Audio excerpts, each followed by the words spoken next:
Hello everyone. আজকে যে কেকটা ছিল সেটা একটা 6 পাউন্ডের কেক ছিল, টায়ার কেক। তো এটা হচ্ছে সবথেকে ডিফিকাল্ট কাজ, মানে যতবারই করি টেনশন কাজ করে একটা। যাই হোক, এবারে আমি স্ট্রগুলো লাগিয়ে নিচ্ছি যাতে কোনো প্রবলেম না হয়।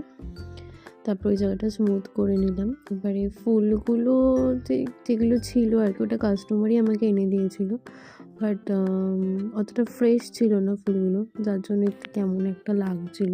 বাট যদিও কাস্টমারের খুবই পছন্দ হয়েছে, তো সেখানে আমার কষ্ট পেয়ে কোনো লাভ নেই। যাই হোক, তো এবারে এই সাইডগুলো জাস্ট বর্ডার করে দিয়েছে, নাহলে একটু কেমন ফাঁকা ফাঁকা লাগে। তারপরে এটাকে গোল্ডেন ড্রিপিং বলা হয়। তো এটা জাস্ট দিয়ে নিচ্ছি। এটা খুব পছন্দ ছিল আর কি কাস্টমারের, তো এটা অ্যাড করে দিলাম। তোমাদের এই সিম্পল কেকটা কেমন লাগলো অবশ্যই জানিও। Thank you.